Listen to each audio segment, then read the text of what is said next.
계속 멈춰있는 애를 본 적은 없어요. 솔직히 저 친구 되게 많거든요. 희수 친구. 저희 막 되게 상황도 되게 다르고 성향도 되게 다르지만 단 한 가지 2년 3년 보는데 그대로 멈춰있는 친구는 없어요. 엄마만 멈춰있다고 믿을 뿐이에요. 엄마는 잘 모르더라고요. 애가 얼마나 컸는지. 되게 이빨린 말이라고 생각하기도 하고 우리 애는 안 컸어라고 생각하기도 하지만 옆에서 보잖아요. 애는 분명히 크고 있어요. 엄마 성이 안 찰 뿐이에요. 그러니까 그거를 자꾸 맞추는 연습을 해야죠. 자꾸 앞을 보면 안 돼요. 자꾸 나보다 앞서 나가는 친구들을 보면 안 되고 아이를 봐줘야 되죠. 우리 애한테 비교 대상은 오로지 과거의 우리 아이밖에 없습니다. 다른 아이들이 크는 걸 봐가면 허탈해요. 당연히 허탈할 거예요. 나도 허탈하고 여러분들도 허탈하겠죠? 근데 그런 건 전혀 의미가 없어요. 다른 애들이 얼마나 크든 우리 아이 나름대로 크고 있다면 나는 거기에서 되게 많은 칭찬을 해줘야 되고 응원해줘야 되고 그런 것 같아요. 그렇게 살려고 노력하는 거예요. 계속. 물론 제가 말하는 대로 다 되면 제가 정말 좋은 사람이겠지만 계속 그 생각을 하는 거예요. 열심히 살아야지. 그렇게 생각해야지. 허탈한 순간들을 그래도 희수가 크는 모습을 나만은 인정해줘야지. 이거 똑같은 거죠. 내 스스로도 나만을 인정해주고 희수의 자랑도 나만은 인정해주고. 아이의 미래가 걱정된다고 하면서 자폐장애 아이들이 어떤 미래를 가질 수 있는지는 우리가 찾아보지 않잖아요. 장애 아이들을 고용하는 카페도 많고 복지관만 가도 자폐성장애, 발달장애 아이들이 성인이 돼서 일을 많이 해요. 그러니까 애 공부 이런 게 아니라 자조. 아이가 스스로 뭔가 할 수 있게. 저는 이제 희수가 조금 더 크면 가스불 쓰는 것도 알려주고 하고 싶거든요. 그런 걸 할 줄 알아야 살아갈 수 있잖아요. 좀 삶에 도움이 되는 행동들을 많이 알려주고 그걸 연습시키다 보면은 애도 일할 수 있어요. 커서도 잘 살아갈 수 있으니까 그런 걸 많이 찾아보는 것 같아요. 제가 만약에 희수의 미래가 걱정이 된다. 그러면 우리 아이들이 할 수 있는 일 같은 걸 많이 찾아보고 그리고 사실 그런 생각은 전혀 안 합니다. 뭐 내가 돈 많이 벌어서 카페 차려서 애 종업원으로 써야지. 사실 카페 일이 훨씬 힘들어요. 애가 나랑 있는데 뭔가 서비스직을 맡긴다는 건 그냥 내가 애를 직장에서 돌보겠다는 말이랑 똑같다고 생각하거든요. 제대로 된 독립은 아무리 어설프고 힘들더라도 아이가 내가 없는 직장을 가져야 된다고 생각을 해요. 제 목표는 그겁니다. 희수가 언젠가 제가 없는 직장을 갖길 바래요. 그렇기 때문에 많은 걸 연습시켜야겠죠. 설거지라든지 계란 후라이 만들기라든지 위험한 걸 다루는 연습을 계속 시켜야 된다고 생각을 해요. 어떤 치료를 해야 아이한테 가장 효과가 좋은가? 이거 정말 많이 물어보거든요. 왜냐면은 어쨌든 여러분들도 희수가 크는 걸 계속 같이 봤으니까 저 아이는 뭘 해서 저렇게 컸을까? 이게 가장 궁금할 것 같은데 정말 안타깝게도 저는 치료가 큰 부분을 차지하고 있다고 생각하진 않습니다. 희수의 치료는 단지 저의 미래가 후회하지 않게 하기 위해서 하는 게 훨씬 컸어요. 그러니까 애가 컸으면 좋겠어라는 바람보다는 내가 이 시기에 애한테 뭐라도 더 해줄 거리라는 후회를 하지 말자. 이런 부분으로 다녔던 거거든요. 오히려 희수의 성장에 가장 도움이 된 건 사실 육아에 많은 도움을 주는 남편, 자기를 사랑해주는 아빠, 그리고 여행, 바깥 활동이겠죠? 야외 활동이든 여행. 근데 저는 여행이라고 하고 싶어요. 왜냐면 매일 나갔던 게 의미가 있었나? 이것도 모르겠으니까. 여행도 있고. 그러니까 되게 추상적인 거예요. 우리가 치료를 좋아하는 이유는 치료라는 이름과 명확한 결과와 과정들이 보이잖아요. 그렇기 때문에 엄마들이 거기에 계속 매달릴 수밖에 없긴 하지만 실제로 저는 아이의 감정에 대한 안정 그리고 너는 사랑하고 있고 사랑받고 있다는 그런 자존감 이런 부분을 훨씬 더 크게 보는 것 같아요. 제 스스로가. 그리고 희수도 운 좋게 그런 부분에 대해서 되게 많이 받아들였고 컸고 선생님들이 의미가 없었다는 건 아니거든요. 선생님들도 굉장히 잘 만났고 치료도 도움이 됐지만 제가 치료가 크게 의미가 없지 않았을까라는 생각은 일단 얘가 치료에 대해서 적극적이지 않잖아요. 치료를 받는 사람은 아이가 되게 의욕적이어야 뭔가 딱 맞을 텐데 의욕이 없잖아요. 그 친구는 희수도. 내가 많은 걸 배워서 엄마가 많은 걸 배워가지고 애한테 평상시에 해주는 게 가장 큰 것 같아요. 저도 치료를 정말 많이 다녔고 선생님들한테 배운 게 너무 많아요. 그리고 그거를 실생활에서 썼다. 여행을 가더라도 언어치료사 선생님처럼 말하고 감통 선생님처럼 반응하고 항상 즐겁고 이런 식으로 했죠. 미리 공항이나 비행기를 많이 보여주고 저 같은 경우는 일부러 잘 시간에만 티켓팅을 해요. 비행기에서 뭔가 하고 노는 것보다 그냥 차라리 12시, 2시 항공권을 이용해서 애가 조금 찡찡거리고 그냥 잠드는 게 더 베스트더라고요. 2시 걸 타면 안 잘 수가 없어요. 물론 그 전에 공항에서 대기할 때 좀 힘들죠. 그래서 공항에서 대기할 때 아기가 좀 크잖아요. 근데 저희 같은 경우는 크긴 큰데 여행용 외건을 가져가거든요. 휴대용 외건이라고 해야 되나? 캠핑용 외건인데 그게 기내 반입이 되는 종류가 있어요. 기내반입이라든지 아니면 도어 투 도어. 그 우리나라 항공권은 기내반입이 되고 외국 거는 도어 투 도어라고 비행기 탑승 입구에서 수화물로 맡길 수가 있거든요. 그러면 내릴 때도 바로 꺼내주는 경우가 있어요. 그래서 새벽 비행기를 끊고 거기서 좀 눕혀서 재우거나 뭐 쉬게 한 다음에 비행기를 타고 10분 안에 재웁니다. 그러면 정말 평온한 비행이 돼요. 나도 자고 애도 자고. 그리고 이제 비행기 끊을 때 만약에 내 옆에 아무도 안 앉는다 그러면 이제 애를 눕혀서 재우고 나는 다른 자리에 가든지 좀 불편하게 가더라도 그런 식으로 가면 좀 괜찮더라고요. 그게 좀 제일 팁인 것 같아요. 외건 많이 씁니다, 저희는. 그게 있잖아요. 애들이 강박이 있고 자기만의 그런 공간이 되게 중요하잖아요. 희수만 그러면 모르겠는데 괜찮아요. 그리고 제가 아까도 말했지만 비행기에서 우리 애만 짜증내지 않아요. 비행기를 타면 우리 애만 울고 소리 지르고 하지 않아요. 다른 곳에서는 대부분 우리 애만 그랬거든요. 저희도. 근데 비행기에서만큼은 희수만 그러지 않습니다. 기차는 아직 힘들어요. 근데 비행기가 오히려 편할 수 있어요. 그 전에 아무튼 비행기에 대해서 계속 이야기를 해주고 그리고 젤리나 사탕을 꼭 가지고 가셔야 돼요. 아니면 물이라든지 물인데 그 안에서 사셔야 되고 왜 젤리나 사탕이 꼭 필요하냐면 귀 아프잖아요. 그때 침 삼켜 이런 게 잘 안 될 수 있거든요. 애가 진짜 처음 겪는 그 기압차니까 그럴 때 그냥 젤리 하나 물려주거나 사탕 하나 까서 먹이면 자기가 알아서 침을 삼키니까 귀가 괜찮아져요. 희수도 가끔 그거 제일 힘들어 하거든요. 비행기 뜰 때랑 내려올 때 젤리나 사탕 주면서 이거 먹고 있으라고 하면은 귀 아픈 것도 괜찮고 얘도 좀 안정이 되고 해요. 그런 거 외에도 뭐 저희는 영상을 안 보여주니까 그냥 애가 좋아하는 책이라든지 뭐 장난감, 종이접기 이런 거 많이 준비해가는 편이에요. 스티커라든지. 근데 잘할 거예요. 저희도 진짜 무서웠어요. 사실 가서가 문제가 아니라 항상 비행기가 걱정이잖아요. 저도 맨날 남편한테 그랬거든요. 내가 뛰어내릴 수가 없는데 얘 데리고 비행기를 어떻게 타? 나 진짜 못하겠어. 이 말 많이 했는데 하다 보니까 괜찮고 사실 뭐 계속 안 할 수 없는 거잖아요. 안 하려면 안 하겠지만 또 우리가 욕심이 나니까 그 정도 하면은 괜찮을 거예요. 그리고 저도 미디어를 끊었지만 혹시 몰라서 미디어를 많이 준비해 가긴 했어요. 핸드폰에. 그리고 이어폰도 혹시 헤드셋을 안 쓰면 골전도 이어폰이라고 이렇게 거는 형식이 있어요. 귀를 안 막고 여기서 들려요 소리가. 이어폰이 골전도 이어폰은. 그래서 저희는 이어폰도 그거 가져가거든요. 희수도 귀 막히는 거 좀 무서워해가지고 골전도 이어폰을 끼면 소리는 다 들리되 이렇게 자기 미디어 소리가 여기서 들리니까 여기서 들려요. 딱 골전도 이어폰은 여기 이렇게 딱 하는 거예요. 이걸 이렇게 맞는 게 아니라 여기를. 골전도 이어폰을 애기한테 맞춰서 사서 가져가시면 그것도 도움이 됩니다. 헤드셋을 안 쓰는 경우에. 그 정도면은 괜찮지 않을까요?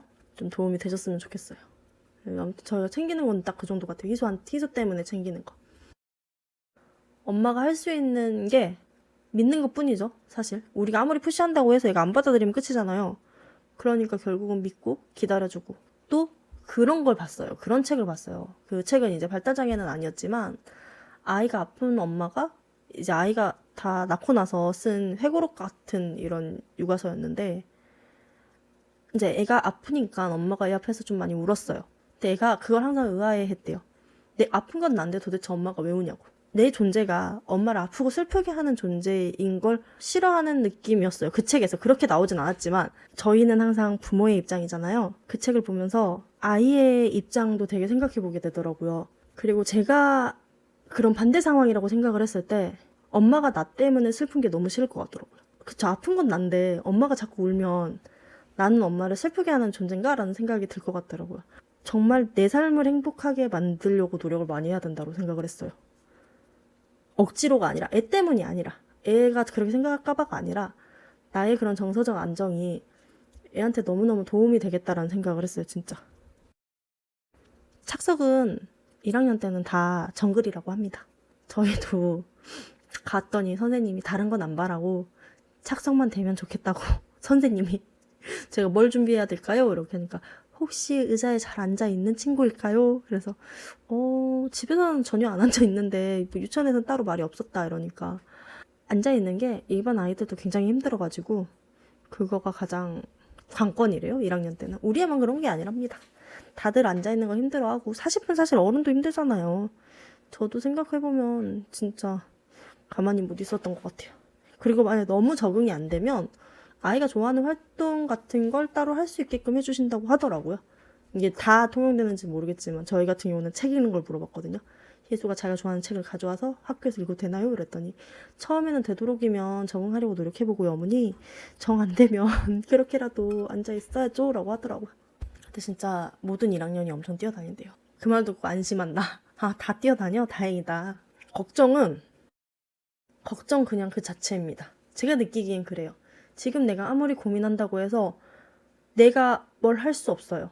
저는 제가 뭘 할 수 있으면 하고 못하는 건 걱정 안 하려고 노력합니다. 왜냐?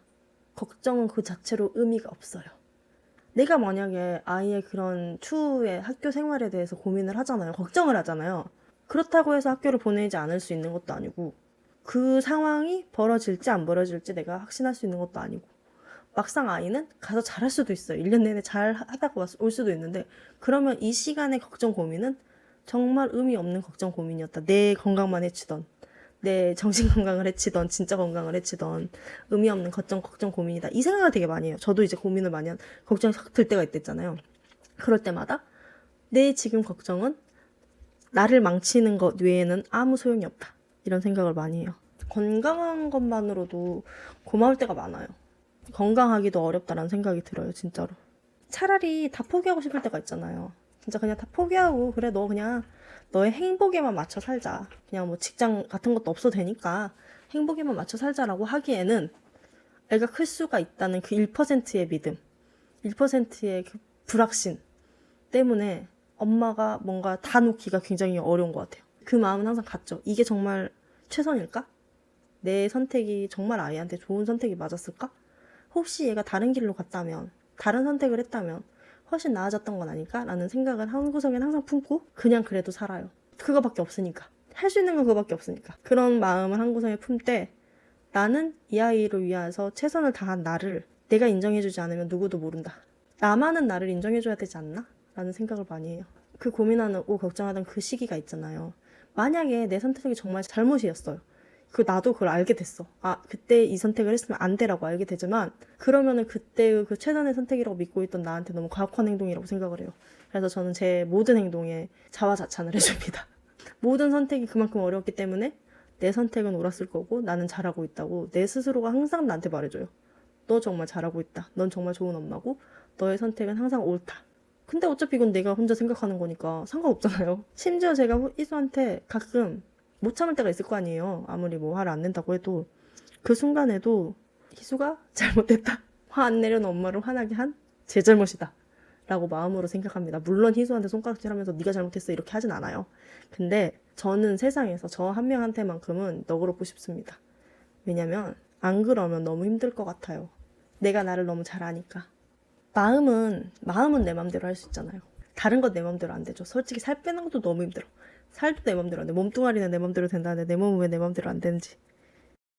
그래서 제가 이제 활동을 하잖아요. 그래서 저는 사람들이 그렇게 생각을 했으면 좋겠어요. 그 자폐가 주는 전형적인 그런 편견이 있잖아요.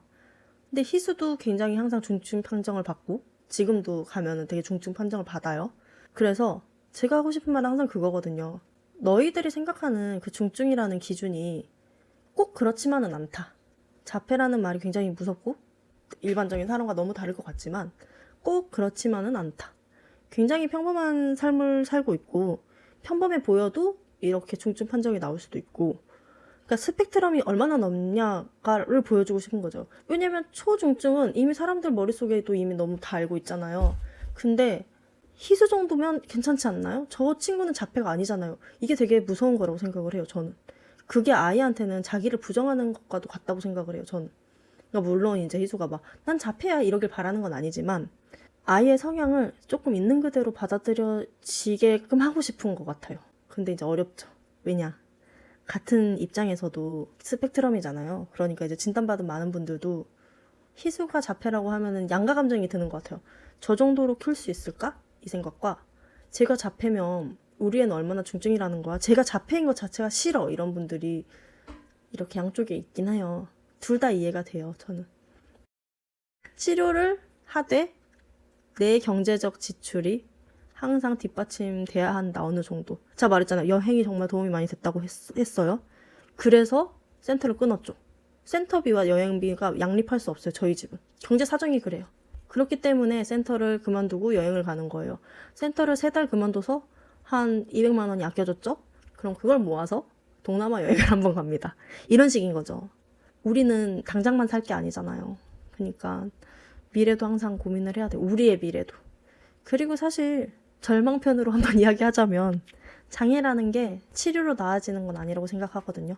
저한테 있어서 자폐가 정상화된다는 건 저한테 있어서 개인적으로 마치 팔이 없는 분한테 너의 팔은 잘할 수 있어 라고 말하는 거랑 똑같은 느낌으로 다가와요. 저는 그래요. 희수가 많이 나아졌죠. 근데 그냥 나아졌을 뿐이에요. 얘는 그냥 자폐라는 범주 안에서 괜찮아졌을 뿐이지 아니게 될 수는 없다고 생각을 해요. 의외로 굉장히 부정적인 말 같죠? 근데 저는 그렇게 생각을 하고 살아요. 이게 저한테는 훨씬 더 안정을 줘요. 제 스스로한테. 엄청나게 열심히 발버둥 치지 않아도 된다는 생각을 들게 하거든요. 근데 이거는 개별적인 이제 생각이니까 저는 그렇다고 말하는 겁니다. 물론 어릴 때 진단을 받고 커가면서 괜찮아지는 경우를 본 적은 있어요. 의외로 많이 봐요. 예를 들어서 자폐 판정을 받았는데 7살에 다시 지능 검사를 하니까 100이 넘고 제가 봐도 너무 괜찮아졌고 다른 부분에 있어서도 이제 성향이 없다라고 판정이 나는 경우를 안 보는 건 아니에요. 실제로 뭐 친한 친구들 중에도 한 3명 있어요.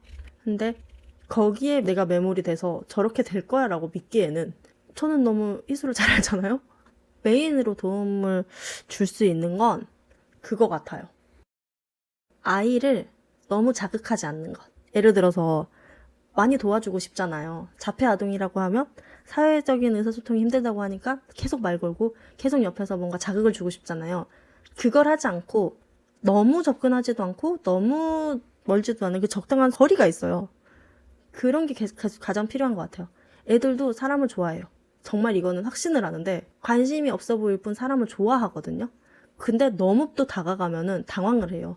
그렇기 때문에 옆에 그냥 앉아 있어주고 아이가 뭘 가지고 있으면 봐주고 또 말을 걸면 또 별로 안 좋아하는 경우가 많아요. 그래서 정말 아무렇지도 않게 옆에 있어주는 것만으로도 괜찮은 사람으로 있는 것만으로도 자폐성장애 애들한테 되게 도움이 많이 되는 것 같아요. 같이 웃어주고 같이 그냥 보는 걸 봐주고 어떻게 보면 되게 쉬운 말이죠. 근데 어려워요. 과하게 관심 갖지 않는 것도 굉장히 어려운 일이고 아이의 관심사를 같이 공유해주는 게 정말 어려워요. 왜냐?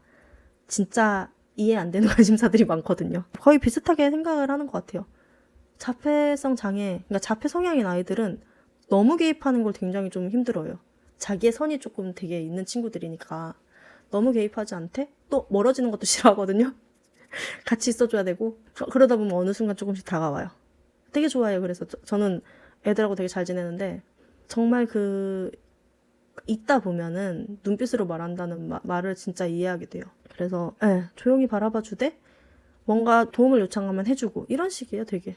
근데 막 과하게 막 반응을 한다거나 여기 봐봐 나랑 같이 놀자 이런 식으로 다가가면은 조금 힘들 거예요. 애들 반응도 좀 그렇고. 근데 진짜 열린 마음으로 옆에 있어주는 것만으로도 애들은 굉장히 좋아한답니다.